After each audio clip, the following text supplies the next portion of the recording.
gravaram minha conversa privada e espalharam tudo. Se tem uma coisa que eu aprendi na Marran é que não dá pra confiar nem na própria sombra, porque até sombra desaparece no escuro. E olha, se eu soubesse que aquele papo inocente, bem no tom de fofoca saudável, ia virar um escândalo municipal, eu tinha ficado muda, feito uma estátua. Tudo começou numa sexta-feira, aquele dia que o ser humano já acorda meio cansado, meio fofoqueiro, sabe? A fofoca corre solta, o grupo das amigas fervendo, e eu, claro, tava no meio. Só que, dessa vez, o cenário foi outro. Uma conversa no WhatsApp, ligação de vídeo, aquelas que a gente faz no sigilo, na intimidade, sem medo de ser feliz, ou pelo menos achando que tava no sigilo, né? A gente tava ali, jogando papo fora, rindo, falando da vida alheia, confesso, e também desabafando. E desabafo, minha filha, às vezes sai coisa que nem Freud explica.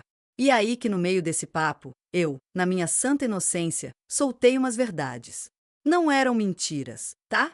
Eram só constatações da vida. Tipo, que a fulana da academia estava forçando muito no preenchimento labial e já estava parecendo um pato. Ou que o marido da vizinha, aquele que todo mundo acha um gentleman, estava rodando mais que peão de boiadeiro nos bares da cidade. E também teve aquele comentário inocente sobre a chefe da empresa, que, segundo fontes seguras, vulgo eu mesma que vi, estava saindo escondida com o estagiário. Pois é, até aí, papo entre amigas, né? Nada demais. Só que tinha uma ali, que não era tão amiga assim. E eu, besta, acreditando na lealdade do grupo, nem percebi que a bendita estava gravando a ligação inteirinha. Do oi até o beijo, até mais.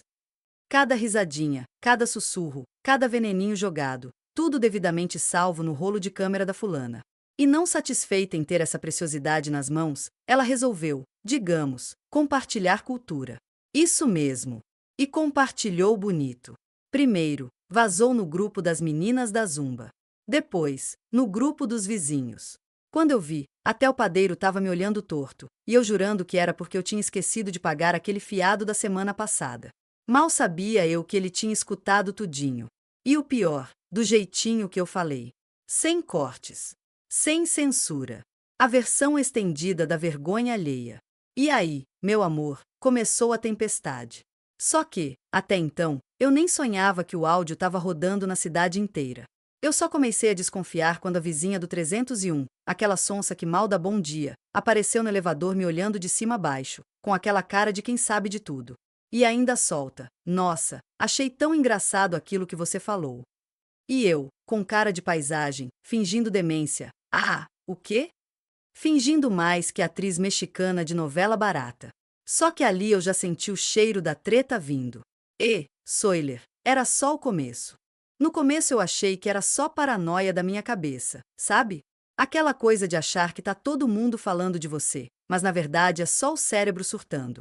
Até que eu cheguei na padaria, pedi meu pãozinho de cada dia, e o padeiro, aquele fofo, que sempre me dava um sonho de brinde, olhou pra minha cara e soltou: "E aí, dona Lívia, hoje não vai falar mal de ninguém, né?" Meu cérebro deu tela azul na hora. Eu travei. Eu olhei pra cara dele, olhei pro balcão, olhei pros pães, e só consegui responder um como assim. E ele, rindo: "Ah, deixa pra lá." Deixa pra lá? Meu Deus, ele estava rindo da minha desgraça. E foi nesse exato momento que eu percebi que a coisa estava muito, mas muito feia. Saí da padaria com o pão numa mão e a dignidade na outra, quer dizer, o que sobrou dela, e comecei a puxar na memória. Quem estava naquela chamada? Quem, pelo amor de Deus, teria coragem de fazer isso comigo? E olha, não precisei puxar muito.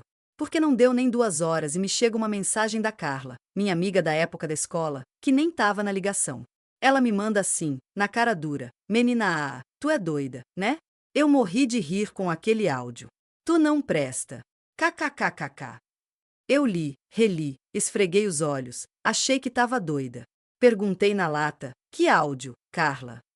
E ela, como se fosse a coisa mais normal do mundo: "Ué, o da chamada de ontem. Tá todo mundo ouvindo. Tá maravilhoso." Gente, vocês não têm noção do gelo que subiu pela minha espinha. Eu comecei a suar frio, meu olho tremia, minha mão não sabia se clicava no WhatsApp ou se jogava o celular na privada e puxava a descarga. Aí vem o pior, ela me manda o áudio. Sim, assim, sem anestesia. Eu tremendo, dou play, e lá estou eu. Minha voz, cristalina, impecável, soltando as maiores verdades da cidade. Porque, olha, aquela do RH, eu não queria falar, mas se ela fizesse uma terapia, resolvia metade dos problemas dela e da empresa inteira. E depois eu, rindo, dizendo, e aquele Tiago? Fala sério. Aquele homem só tem tamanho, porque cérebro, tá pra chegar. E não parava por aí, não. Cada segundo era um tiro, uma facada, um cancelamento anunciado. Eu não sabia se ria, se chorava, se começava a escrever uma carta de despedida para a sociedade. E o pior, o áudio tinha 32 minutos. Gente, 32 minutos. Era praticamente um podcast da vergonha. E todo mundo ouvindo. O bairro inteiro, a cidade inteira, até minha mãe recebeu. E olha que minha mãe nem sabe abrir o WhatsApp direito.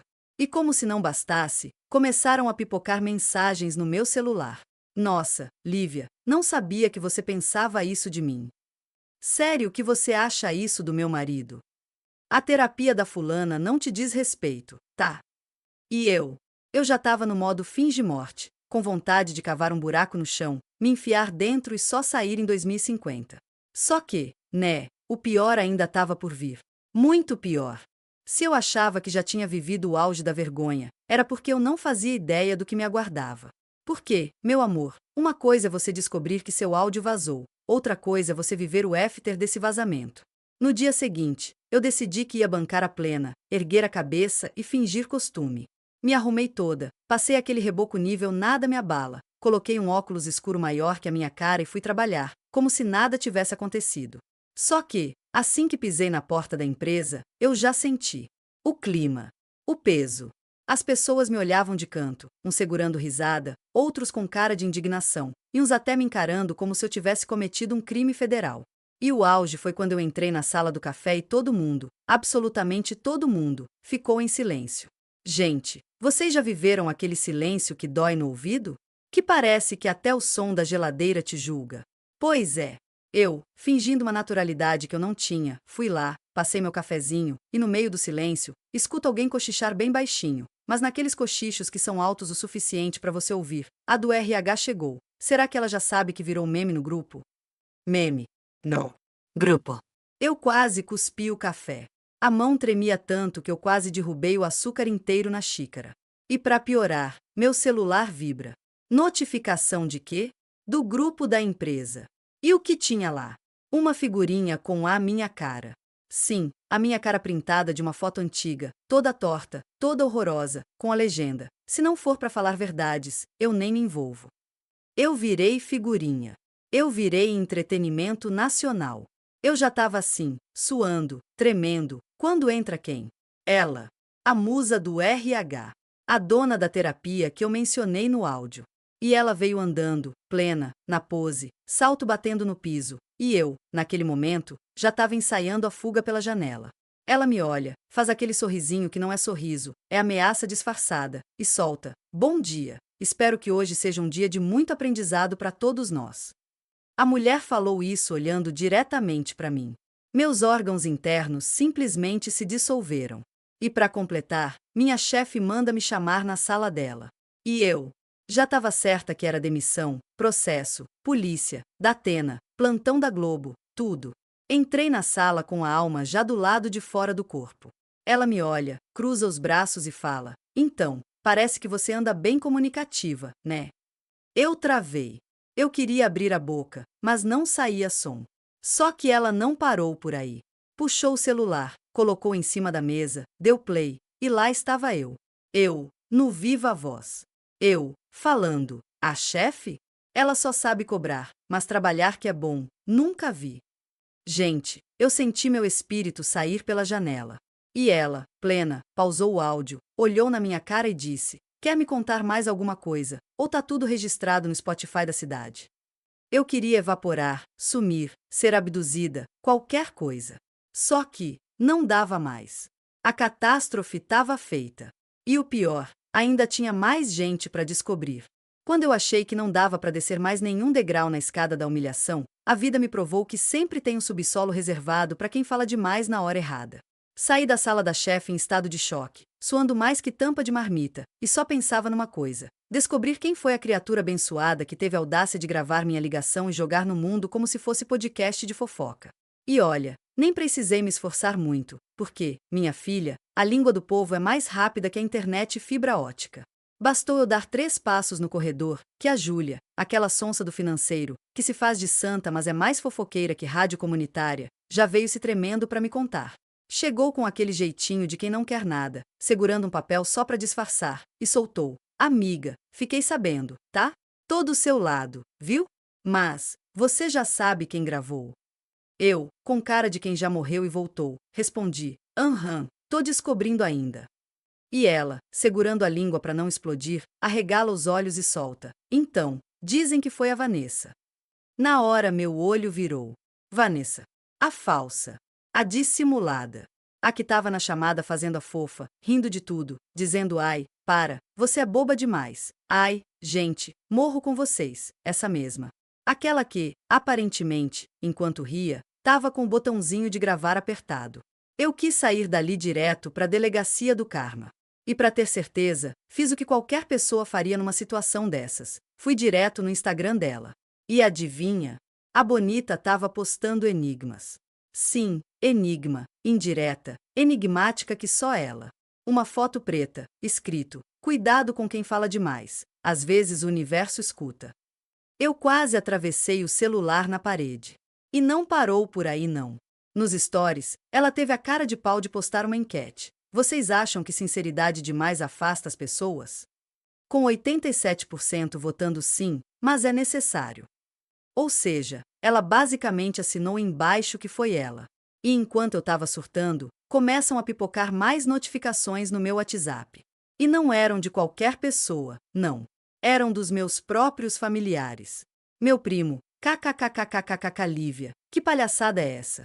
A cidade toda te ouvindo, véi. Minha tia fofoqueira, não acredito que você falou aquilo da sua prima. Eu sempre soube que você não gostava dela. Minha mãe, pasme, me manda um áudio de 2 minutos gritando: você envergonhou a sua família, Lívia. Olha, quando eu te criei, nunca imaginei que você ia virar notícia no grupo da igreja. E eu, que já estava no chão, percebi que o ônibus da humilhação não só passou em cima de mim, como deu ré. E o auge foi quando eu abri o grupo da família e tinha lá, fixado, o áudio. Fixado. Como se fosse uma ata da vergonha para consulta pública. E minha avó, de 82 anos, comentou no grupo: pelo menos ela falou tudo que muita gente tem vontade e não tem coragem. Ou seja, até minha avó virou comentarista de polêmica. Mas eu estava a ponto de pegar um avião para qualquer lugar do planeta onde não tivesse acesso ao WhatsApp, internet, nem brasileiro. Só que, bem no meio desse furacão, eu percebi que se eu não fizesse alguma coisa, eu ia ser cancelada pela própria vizinhança. E foi aí que eu tomei a decisão mais ousada da minha vida. Cheguei num ponto em que eu percebi que tinha 2 opções: ou eu aceitava meu novo cargo vitalício como piada oficial da cidade, ou eu reagia. E olha, eu escolhi reagir. Mas não do jeito tradicional, não. Porque se era para ser cancelada, eu ia ser cancelada com classe, com roteiro, trilha sonora e, se possível, até com figurino. Então, respirei fundo, joguei um cropped, um blazer, passei aquele batom vermelho que eu só uso em caso de guerra e fui preparar meu contra-ataque. Entrei no Instagram, fiz aquele story segurando um cafezinho, porque fofoqueira que se preze começa tudo com um cafezinho na mão, e soltei: gente, tô passando aqui para dizer que, já que minha voz tá mais famosa que minha própria cara, decidi abrir oficialmente o podcast da Lívia. Já que vocês gostam tanto de me ouvir, bora monetizar, né? Menina, aquilo foi como jogar gasolina no incêndio. Em menos de 5 minutos, tinha mais de 200 respostas. Gente rindo, gente chocada, gente me xingando, e gente pedindo para eu soltar a parte 2 do áudio, como se já não tivesse sido traumático o suficiente. E aí que a coisa virou. As pessoas começaram a me mandar direct assim: se tu quiser falar da minha chefe, eu autorizo. Fala da minha sogra, te mando até os podres no privado. E até, fala do Thiago de novo, ele merece.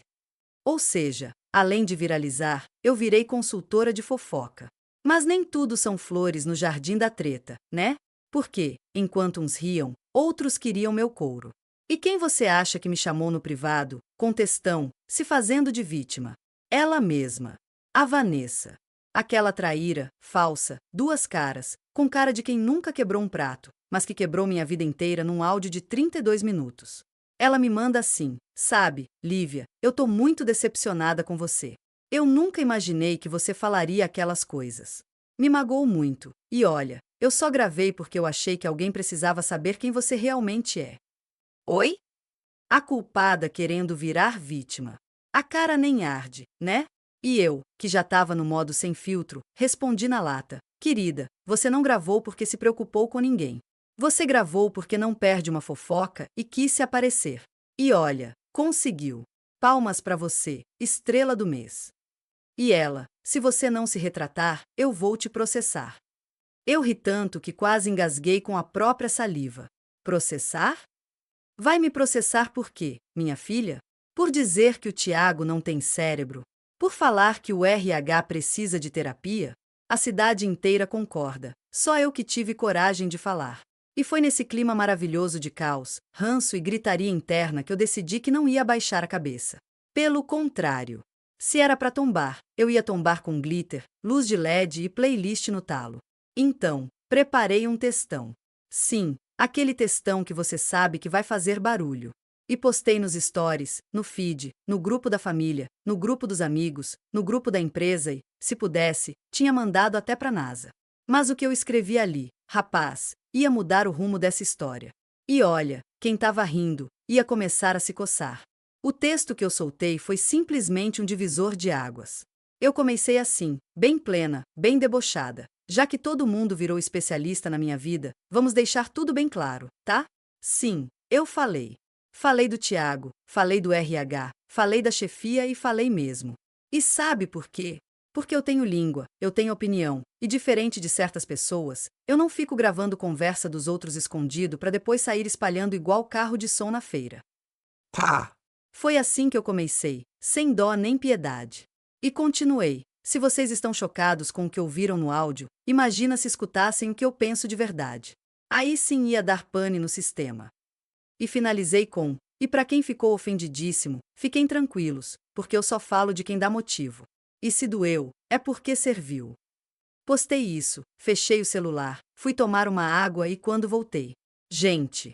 Mais de 300 comentários, direct explodindo, print rolando solto em tudo quanto é grupo, e uma quantidade de visualizações que eu nem sabia que era possível. E no meio dessa confusão, começa a pipocar um movimento que eu jamais imaginei, meu ex começando a comentar nos stories. Sim, aquele embuste, aquele erro de 2017, aquele que eu apaguei da minha vida, aparece lá, digitando: você sempre foi boca de sacola, mas eu te admiro, viu? Eu quase joguei o celular no lixo. O ex? Agora? A tropa do atraso também quer participar? E não parou por aí não. Uma ex-colega da escola, que eu nem lembrava mais que existia, me manda: amei sua coragem. Sempre te achei inspiradora, mesmo naquela época que você colava na prova de matemática. E eu só pensava: meu Deus, o mundo tá vindo todo. A internet virou meu paredão do BBB, e eu tava ali, no meio, sem saber se o povo queria me cancelar ou me endeusar. Mas claro, a cereja do bolo ainda tava por vir. Porque, minha filha, quando você acha que tá no fundo do poço, a vida chega com uma pá pra cavar mais. Toca meu celular, número desconhecido. Atendi, né? Porque vai que era a fada madrinha dizendo que ia me tirar dessa situação. E do outro lado, quem? Uma repórter. Sim, isso mesmo que você ouviu. Uma repórter. Oi, Lívia, aqui é da Rádio Cidade, tudo bem? A gente está acompanhando sua situação e quer saber se você topa dar uma entrevista para falar sobre vazamento de áudios e cultura do cancelamento. Inclusive, seu caso tá bombando nas redes, viu? Eu gelei. Eu ri. Eu suei. Eu entrei em colapso. Pensa. Eu, que ontem era só uma cidadã comum, hoje era praticamente uma subcelebridade de escândalo local. E óbvio que a fofoqueira que habita dentro de mim gritou: vai. Aceita. Eu aceitei. E marquei a entrevista para aquela mesma tarde. Só que aí, meu amor, a Vanessa ficou sabendo. E ela surtou. Me mandou uns 5 áudios seguidos, misto de raiva com desespero, ameaçando me expor mais ainda, dizendo que se eu falasse o nome dela na rádio, ela ia me processar, me denunciar, me bloquear, me amaldiçoar e, se duvidar, até acender vela preta para mim. Mas o que ela não sabia é que a essa altura, quem estava no controle da fofoca era eu. E o que eu revelei na rádio, meu Deus do céu, fez a cidade parar. No dia da entrevista, eu acordei me sentindo simplesmente uma estrela. Botei aquela roupa que grita sou polêmica, mas sou estilosa. Passei uma maquiagem que segurava até furacão e fui rumo à rádio, pronta para servir entretenimento gratuito para a cidade inteira. Cheguei lá, a moça da recepção me olhou daquele jeito tipo é ela, a dona do áudio. Entrei no estúdio, me sentei, ajustei o microfone, e quando a luzinha vermelha acendeu, eu pensei, se é pra tombar, tombei. A repórter começou perguntando bem plena, Lívia, como você tá lidando com toda essa repercussão em torno do vazamento do seu áudio? Eu, com aquele sorriso cínico que só quem tá no olho do furacão consegue dar, soltei, olha, no começo eu surtei, quis sumir, quis mudar de nome, de país, de CPF. Mas aí eu percebi que, se tá todo mundo tão interessado na minha vida, então quem sou eu pra negar, né? Bora alimentar o entretenimento. E dali pra frente, meu amor, foi só ladeira abaixo. A mulher perguntou se eu me arrependia de ter falado o que falei. E eu, plena, respondi, me arrepender? De forma nenhuma. Eu só me arrependo de não ter falado mais alto para não precisarem ter gravado escondido. A apresentadora segurou a risada, mas não conseguiu disfarçar. A entrevista virou praticamente um stand-up comedy. E claro que, sem citar nomes, eu soltei umas pérolas do tipo: a gente vive cercado de gente falsa, né? Gente que na sua frente é uma coisa e nas suas costas é botão de gravar ambulante. Nesse momento, eu sabia que a Vanessa estava se tremendo inteira em casa, querendo enfiar a cara no travesseiro até desaparecer. E aí, vem o auge. A repórter pergunta, e agora, o que você pretende fazer? Vai processar quem gravou? E eu, com aquele tom debochado, respondi, processar? Não. Quem grava fofoca merece a palco, microfone e luz de LED. Inclusive, tô pensando em abrir um podcast para contar todos os podres que sei. Se alguém quiser se adiantar e me processar, é bom correr, porque a lista é grande. A cidade simplesmente parou. As redes sociais não falavam de outra coisa. Começaram a surgir memes, montagem minha segurando o microfone, legenda tipo, se for para falar mal, me chama que eu vou. Até loja de camiseta começou a vender estampa com minha cara e a frase, se doeu, é porque serviu. Só que aí, para encerrar essa palhaçada de novela mexicana, acontece o plot twist final. Chega no meu e-mail uma notificação de que tinha uma denúncia contra mim. E sabe quem tinha aberto? A própria Vanessa. Sim, a mulher não se aguentou. Só que, para azar dela, a denúncia dela não foi para frente. Por quê? Adivinha? Gravar conversas sem autorização é crime. Ou seja, quem estava prestes a sair como vítima, acabou quase indo parar no banco dos réus. E olha, quando ela percebeu que se continuasse insistindo ia se complicar, simplesmente sumiu. Deletou foto, sumiu dos stories, fingiu que foi abduzida. E eu? Bem, eu segui plena. Virei meme, virei referência, e se duvidar, tem até fila de gente querendo minha opinião sobre as tretas da cidade. Moral da história? Se forem falar de você, que falem direito. E se forem gravar, que seja um podcast pago, porque de graça, nunca mais. Se inscreve e ativa o sininho para mais.